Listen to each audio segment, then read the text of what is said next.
Dan, there is something I just want to get off my chest right here at the very beginning of this episode. All right. That's what we're here for. Yeah, I just need to say this, and I'm going to say it loud and proud. Oh, oh boy. Yeah. Okay, here you go. Oak splits easy. Yes. There. Okay. But it Oh, is a hard wood. come on, man. It splits easy.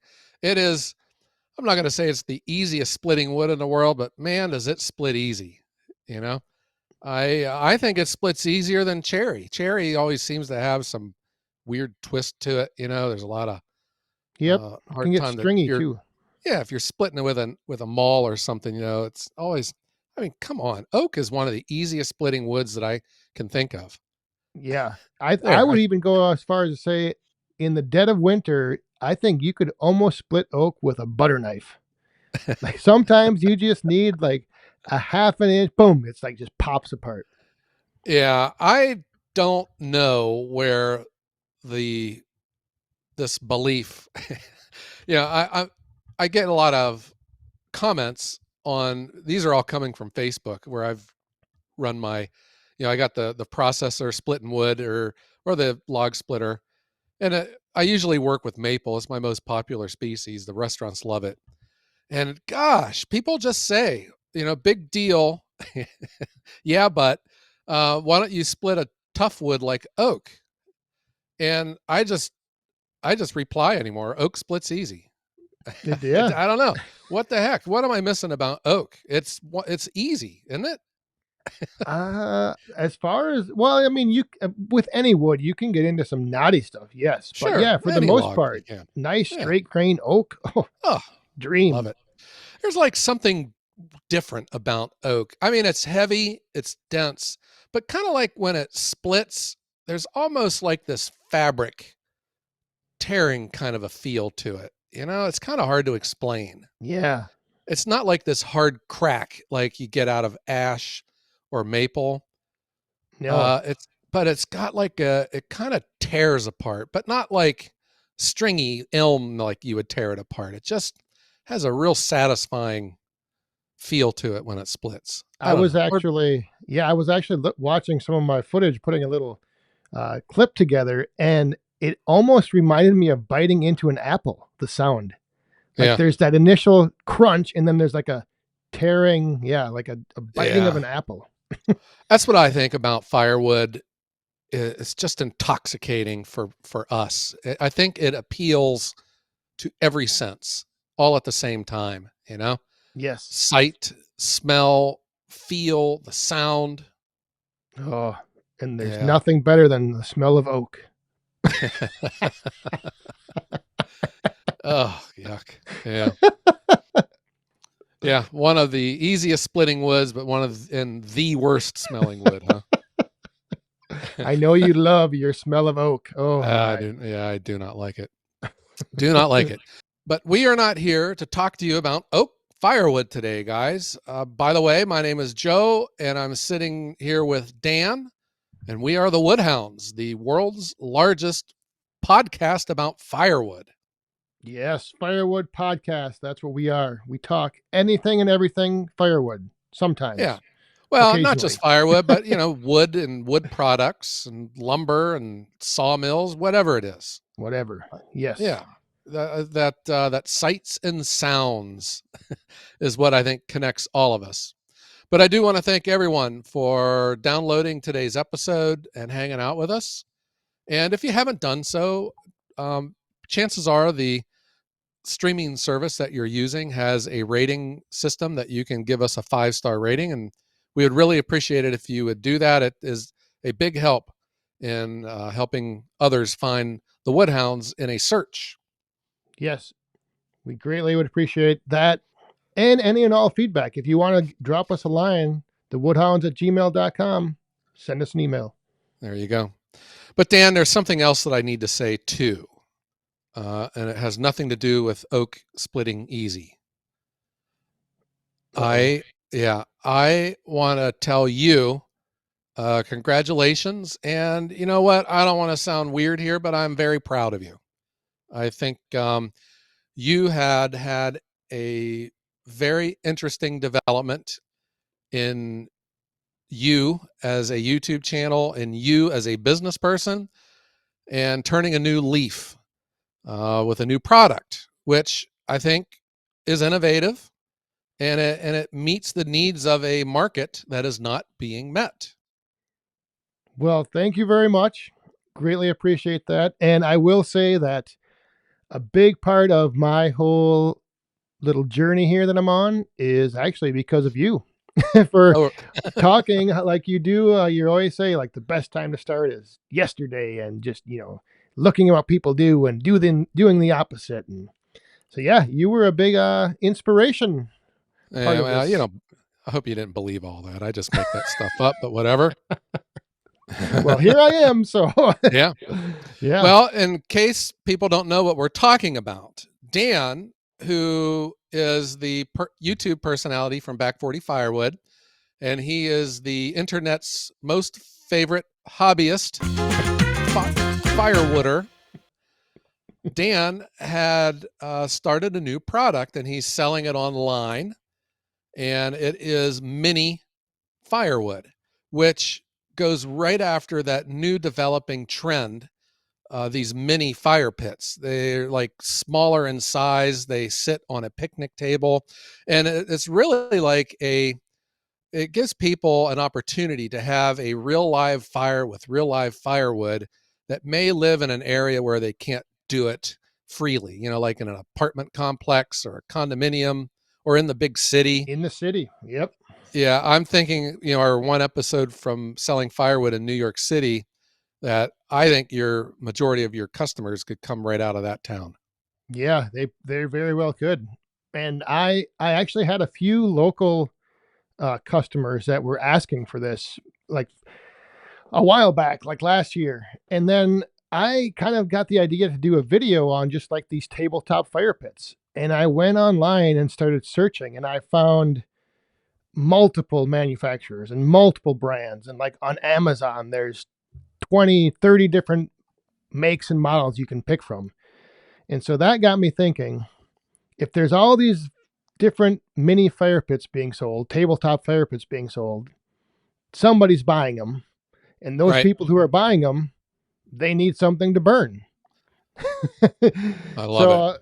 there's you can use pellets. That's what a lot of them use. But there's this big demand for people wanting that actual like firewood. Like you said, the sight and the sound and the touch and getting a piece of little firewood and putting it in your tabletop fire pit. I just think it's a totally different experience than wood pellets. Yeah. And I think that you are aiming right at what I call that value added firewood. And it also fulfills the other theory of that smaller splits equals higher margin. Yes. So you spend a lot more time. I mean, this shouldn't be the discussion here, but oh my gosh, Dan, you touched that firewood way too much to make it that small. You're losing money. You've lost money because you spent too much time with that firewood. But no, you spent all of that extra time with that firewood, and every time you processed it, it became worth more and more and more, to where you can sell it at a very large markup, when you think about how much wood is in it. But you've cut it uniform, you've cut it consistent, but you also did something else to it, which I understand was a major hurdle in order to bring these to market. Correct. In my research, I also not only searched for the tabletop fire pits, but then I looked at who was all supplying mini firewood and what would be required in order to do that. And one of the big things you need to do in order to be able to ship across state lines is you need to have your wood heat treated. Heat treated. Yes. And so that led me down to the path of contacting my local USDA egg service or extension, I think it's Oh, wow. called. Uh-huh. And I talked to the guy there for quite a few times and went through what would all be required as far as, there's a process of like they come out and they test your process that you're going to use to make sure it meets the requirements.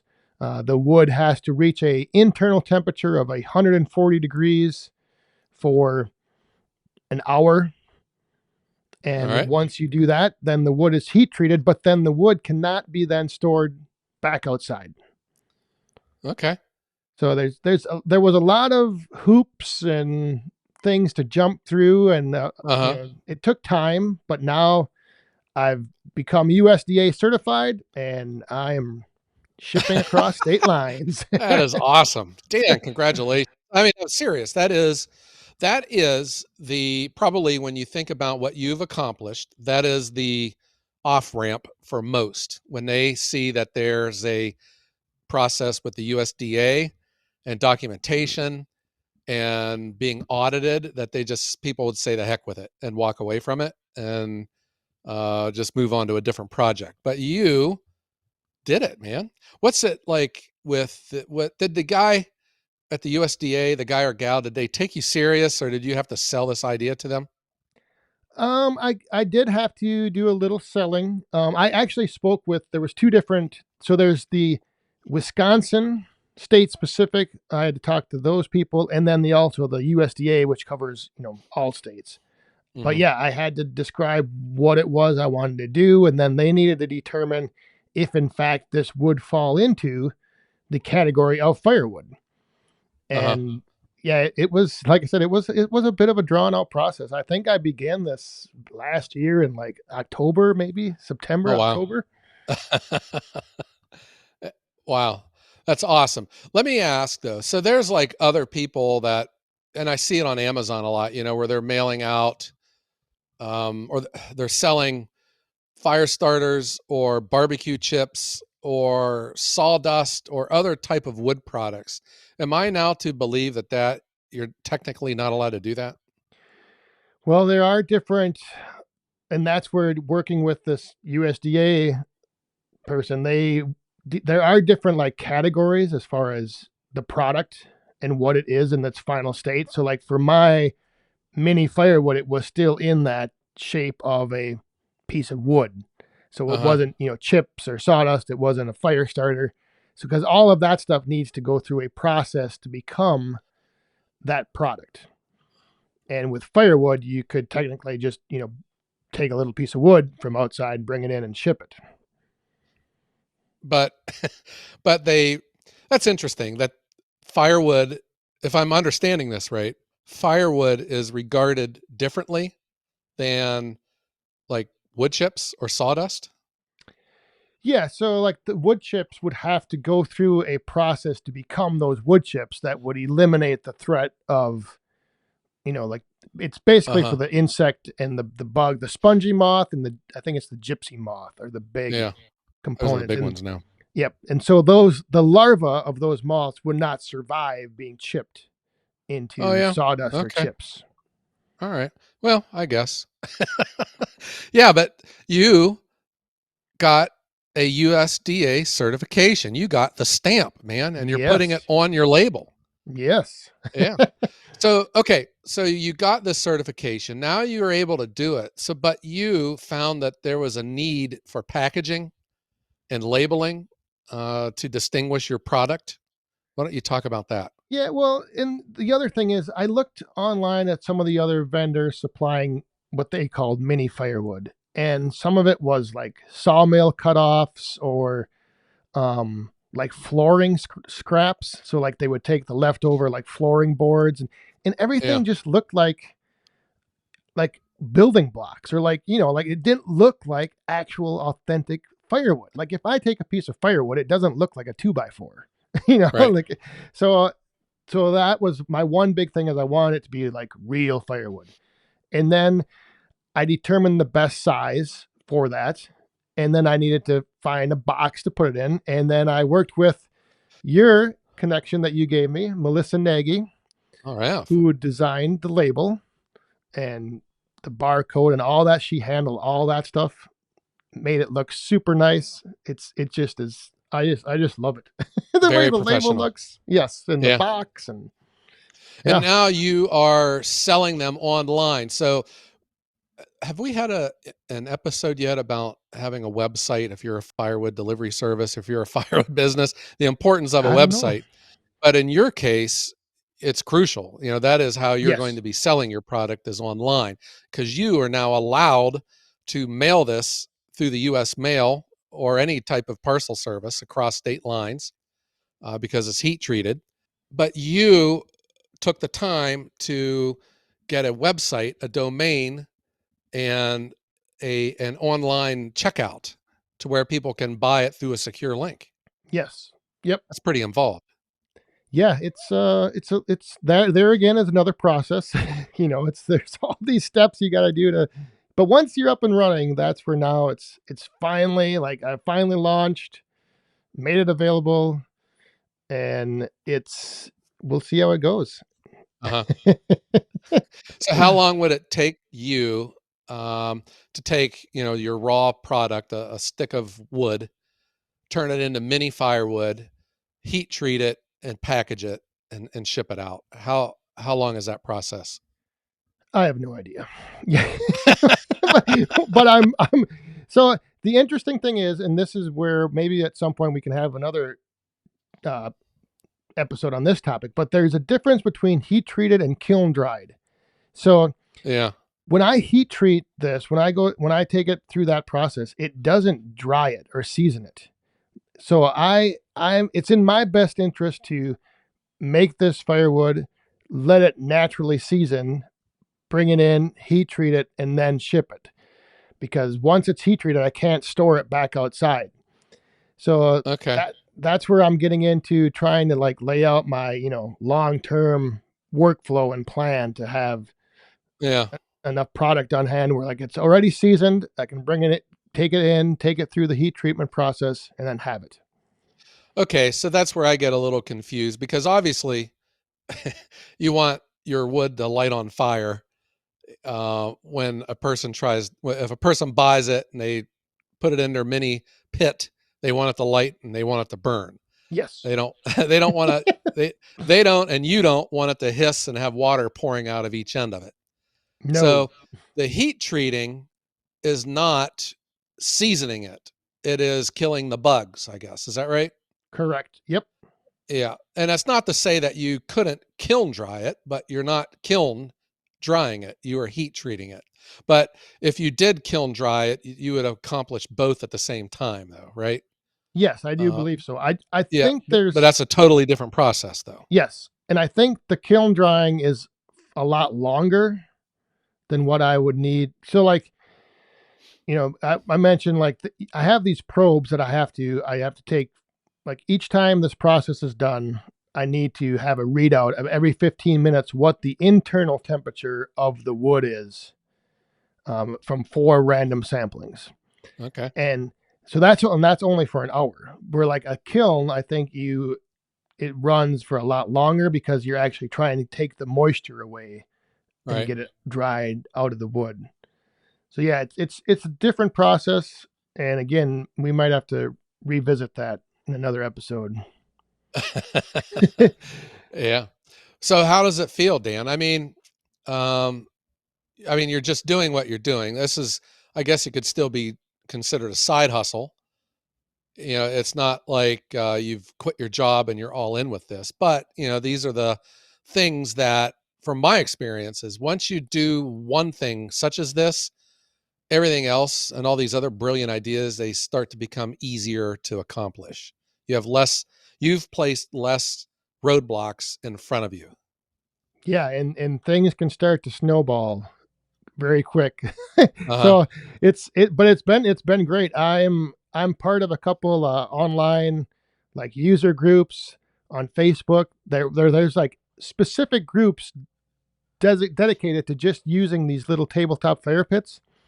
And I've posted some pictures, and people are just like flipping out because they're like, I've always wanted to burn wood, but I've never been able to find it anywhere. Like they've Uh-huh. always been using these, they go to Home Depot when they see the wood pellets, and that's their only option. Yeah. And so it's just been great. It's been well received, and I haven't like even made it officially known everywhere yet. Now I need to know, do you um, do you know, and is it me who was the first person to purchase your Mini Firewood?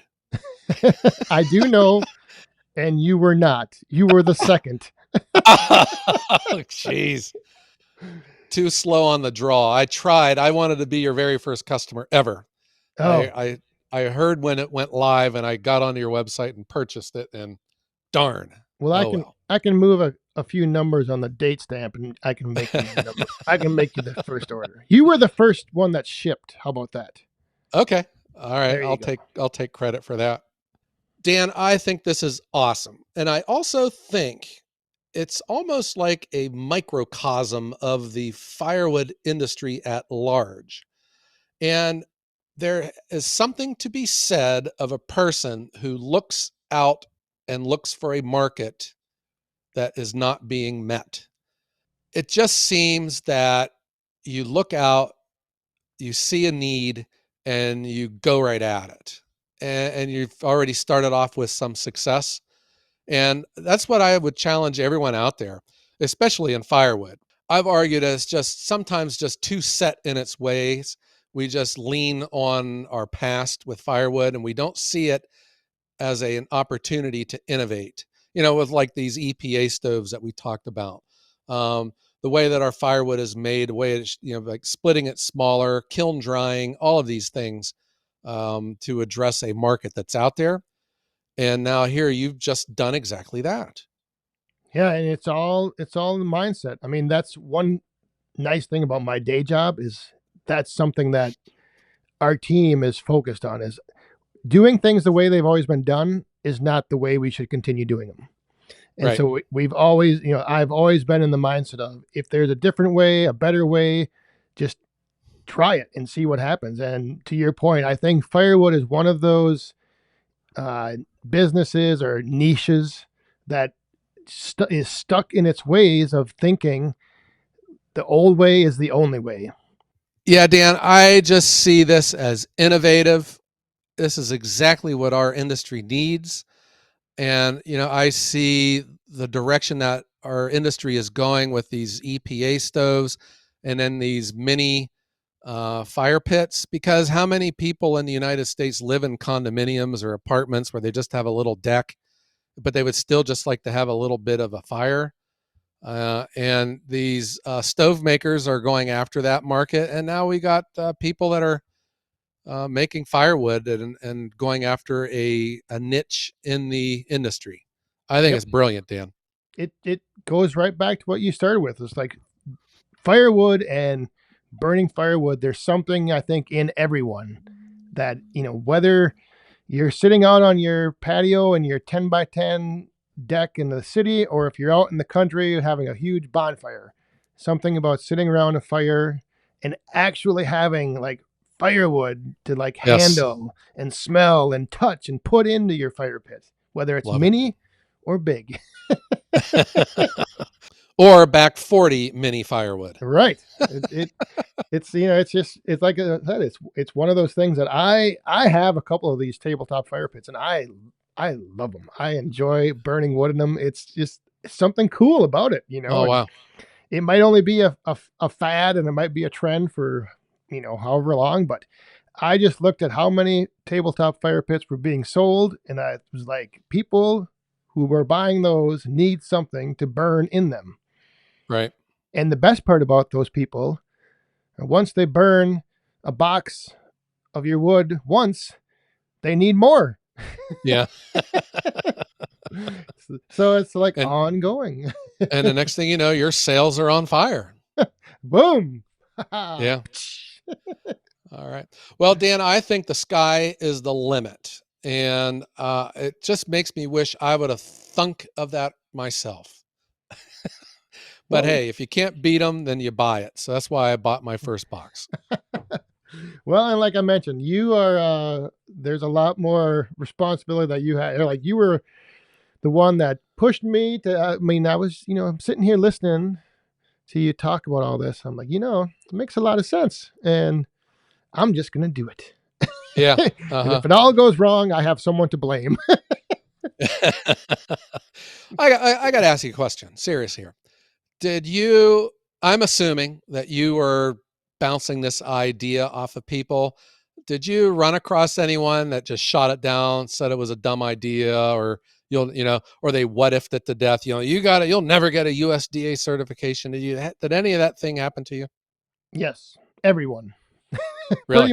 Pretty much everyone. Yeah. And that's, but Isn't that that is amazing? also one of the reasons why I went forward with it, because if there was all these people saying that it can't be done, then that tells me they Uh aren't going to do it. So huh.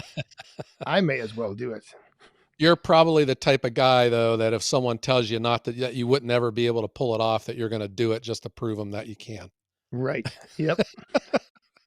Yeah, but I have been tailoring my message here. One day I'm going to become a motivational speaker, and I'll be sponsored by No Dose or a caffeine company to keep people awake while I'm talking. But that's going to be another part of my message is if you have this brilliant idea, uh, don't ask for anyone else's opinion. Just don't ask anyone's. You don't need anyone else's opinion. You already know what you need to do. Now just go get it going and get started and go. That's Because right. I'm Yep. I'm dealing with that on something else. I have another project, the direction I want to go, and I'm getting it from everyone I go to. Some of my business relations, for and that support my business, I run it by them, and they're telling me, they're what effing it to death. Don't do it. It's not going to work. You're going to, jeez, I don't need to hear this. If I needed to talk myself out of it, I'll do it myself. Yeah. you know, Here's what I need from you. Okay. I don't need you to tell me don't do it. But that is interesting though. And isn't it amazing if you are not strong enough or aware enough of what these people are doing, even if they are well intended, that's enough for you just to say the heck with it and go back to your keyboard, huh? Yep. Yeah. And it's a lot, it's a lot easier to just find an excuse than it is to actually, Oh, you better get believe it. motivated and follow through and continue on. And I mean, if things don't work out, I'll just, I can pretty much burn up what I have in the boiler, no problem. I'm not really out anything. Yeah, you could heat your house for about 1 hour with Yeah, all your mini I firewood. can get out one load out of the boiler. Yeah, that's good. So let me understand this last thing again. This heat treating, and that is a process that you got to do, and you have to be able to document it, and you have to prove to the USDA what you've done, and you also have to be available to be audited, probably on a surprise notice. Yes. Yep.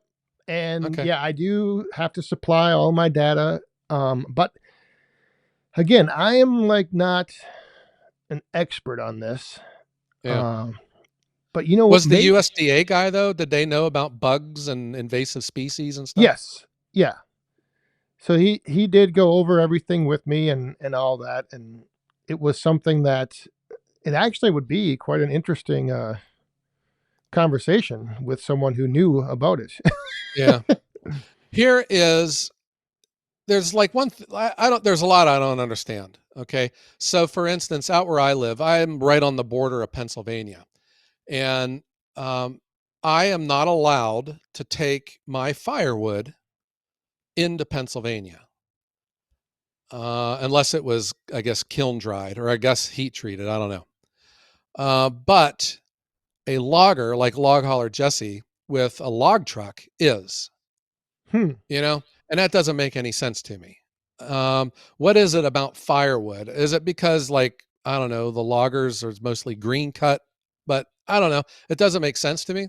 But these are where we need to get a scientist or someone who knows that's part of their life that can speak Yes. intelligently to this. Right. And yeah, Yeah. maybe we need to find someone that we can get on the That's podcast for an upcoming episode. let's make that our takeaway. Okay. Our deliverable. Yes, let's do that, because I agree. Okay. I think it would be a very interesting conversation. And I actually, I mean, there's a lot of questions because in Wisconsin, there's two different things you can do. You can either season your wood for 2 years, or you can heat treat it. So, it's kind of like, well, what is it with firewood after 2 years that now puts it in a different category than Yeah, but firewood after that one year? would That would be for like particulate matter, wouldn't it? Not for bugs. I would think. No, that's for the part of the USDA certification. You can do 2 years or heat treating. So, I so if think. I have a stack of wood out in my yard and it's 2 years old, am I to assume that there's fewer bugs or invasive species in that wood than it would be, Yeah. in something that's Well, like 6 months old? Is that like because of the moisture content, the bugs leave? I don't know. here's a question for the expert. Let's save that, and like I said, let's get someone on here. Yeah, and there's obviously a lot on the line here too. I don't care what anyone says, invasive species, that's a big deal. I mean, there's here in Ohio, there's not a single living ash tree to be found. They're all dead, you know. Yep. One's probably one of the most popular trees here in the state. When you drive down the highway, all these trees that you look out through the fields and stuff that are dead, those are all ash, and they were all killed by that emerald ash borer. So Yeah. obviously there's an important message there, but I just, I'd like to know the science behind it and understand it.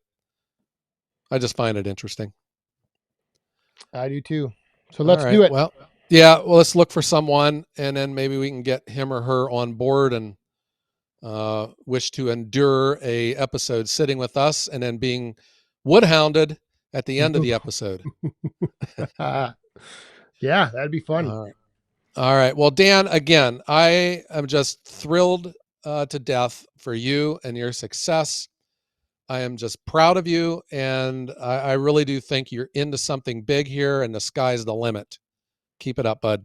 Well, thank you. And again, thank you for the inspiration, motivation, and for anyone out there who perhaps wants to check it out, back40minifirewood.com. Listen to Check it you. out. We won't charge you for that plug of your website. Yeah, Shameless plug right there. that's right. All right. Well, Dan, how about let's strike up the band. And let me say that again because you obviously didn't hear me. Let's strike up the band. There we go.